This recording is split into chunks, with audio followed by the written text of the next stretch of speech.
má ṣe o mo ṣe ó dáa pọn ní kí ni ẹ máa ká lọ.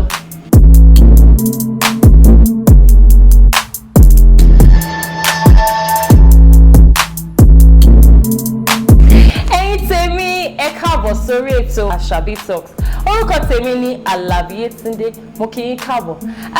Ẹ̀yin tẹ́ ẹ wà lórí ètò yìí ṣe ti subscribe sórí Duduflix. Àwọn tó ti subscribe wọ́n mọ nǹkan tó ń jẹ gbádùn ẹ̀. Ẹ̀yin náà ẹ má miss anything o.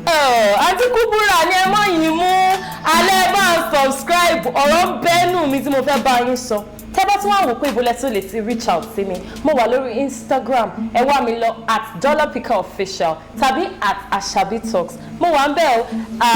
ẹ má fi mí ṣe side chick, ẹ jẹ́ kí jẹ́ main chick yín, ṣé ẹ̀ láìgbẹ́ ṣe ń wojú tó fine yìí ni. Ẹ subscribe sórí Duduflix, ibẹ̀ lè ti rí mi o, ibẹ̀ lè ti gbóhùn mi, tí màá máa fún yín ní gbogbo ẹ̀ bó ṣe ń lọ láyìíká wa.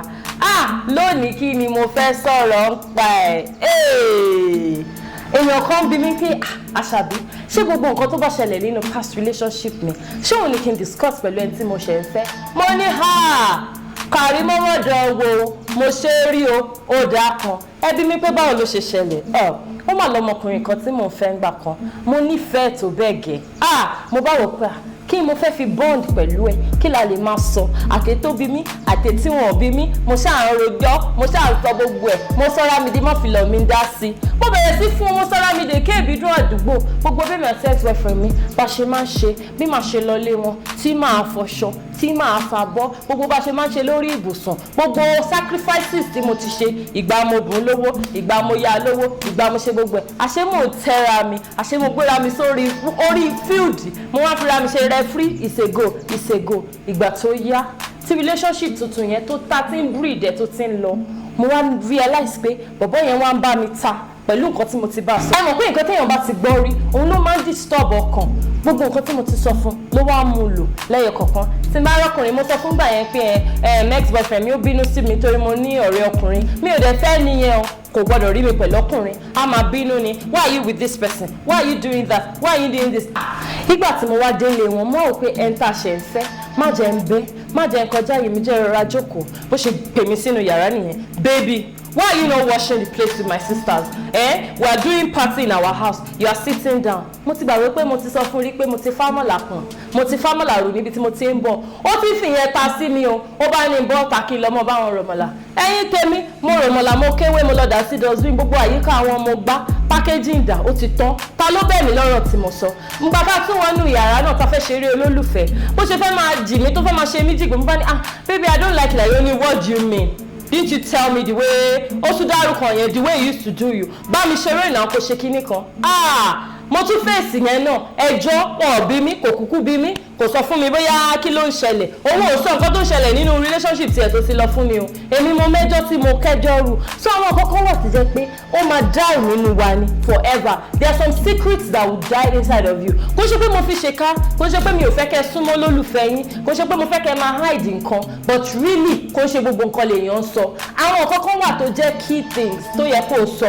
ìyẹn normal fẹ̀rí fẹ̀ra orí èrèfé ẹ lè sọ yẹn pé má sọra yín dáadé agbẹjẹ́rò bíi tàṣàbí o gbogbo nǹkan bí mi pátápátá àtẹ̀tọ̀ bí mi ni mo sọ ibi tó yẹ tí mo lọ èyí tí mo ṣe kíní kan tí gbogbo ẹ̀ ni mo rò kò dẹ̀ pay mi nínú current relationship mi because no matter what you say ẹni ẹ máa build lé lórí ni tó bá sọ 1 ó máa rò dé 1 to 0 that's 10 tó bá sọ 2 á rò dé 2 to 0 that's 20 so lẹ́mìí láti gbé so for you not to be having constant issues nínú relationship tẹ máa gbé bí ẹni gbàgbọ́ ọtí táwájọ pé o ti ń form ìwọ tó form níbi tó ti ń bọ̀ tó wájọ pé o ti ń form níbi tó dé tó o bá fẹ́ kí gbogbo orú nǹkan bẹ́ẹ̀ yẹn ṣe let everything keep it straight and smooth nǹkan tó o bá lérò pé kò wà important it does not matter let it die within you your boyfriend is not going to tell you gbogbo ìgbà tó fọ pátá girlfriend yẹ bẹ́ẹ̀ ni àwọn ọkùnrin máa ń fọ pátá dáadáa wọ́n máa fọ gbogbo ìgbà tí máa ń sunkún tó máa ń da kúnlẹ̀ tí ó gbé tv sórí kó pẹ́ dé kò ní sọ yẹn fún ẹ because kò fẹ́ kó build lórí gbogbo irú àwọn ọ̀wà yẹn kò fẹ́ kó máa treat òun ṣíbóṣíbá kò ní sọ fún ẹ o so nǹkan tó bá fi lò ẹ́ má sọ o ṣètò wọn lẹ́yìn kan àwọn ọ̀rẹ́ yín kan wà tó súnmọ́ yín tó yẹ pé gbogbo nǹkan tó ń gùn ọ̀ nínú relationship yín lẹ máa sọ fún wọn ẹ má jẹ́ kí ọ̀rẹ́ yín súnmọ́ ẹ tẹ́ ń fẹ́ jù tó sórí tó bá ti ń fún boy yẹn problem tó bá ń bí ọ̀rẹ́ pé kí ló wá lérò kó ń ṣàṣàbí á ní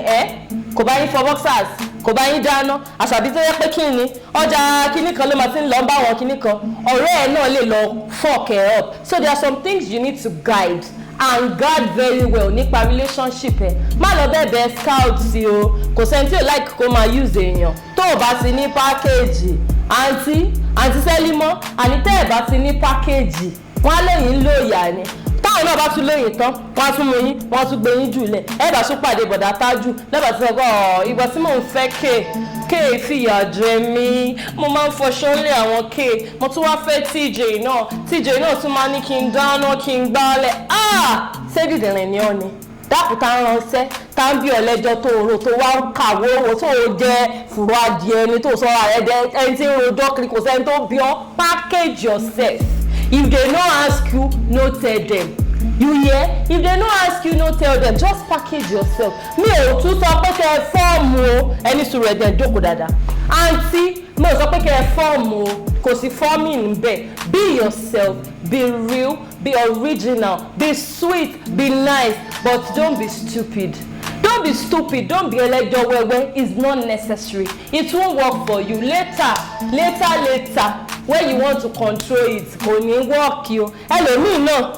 gbogbo tó ṣẹlẹ̀ ní family wọn ló ti tò fẹ́ tó ń fẹ́ wọ́n ní àbọ̀dá mi sórí bọ̀dá mi kà mọ́ wọ́n máa ń mutí wọ́n máa ń fagbó wọ́n náà ìyàwó wọn wọ́n ṣe kí ni àdọ́dọ́ tí wà sí boyfriend yẹn máa níjà after days yẹn gbàjú wọ́n ní don't slap me and if I slap you nǹkan ṣẹ́gbọ́n ẹ̀ òkè náà ìyàwó ẹ̀ ni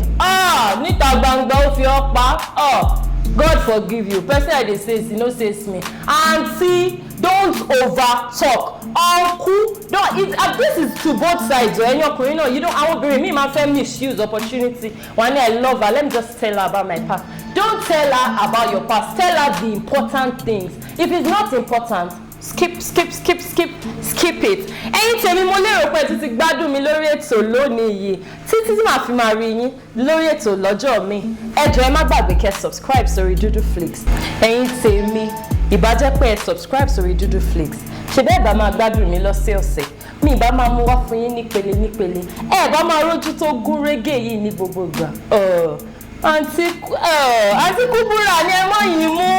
alẹ́ bá subscribe ọ̀rọ̀ ń bẹ́nu mi tí mo fẹ́ bá yín sọ tẹ́ bá tún wá wò pé ìbúlẹ̀ tó lè ti reach out sí mi mo wà lórí Instagram ẹ wá mi lọ @dollarpickerofficial tàbí @ashabitalks mo wà ń bẹ̀ o ẹ̀yin náà lè máa ju àwọn questions fún mi àti àwọn topics tẹ́ fẹ́ kí n sọ̀rọ̀ nípa ẹ wo ẹ ní dáàmú.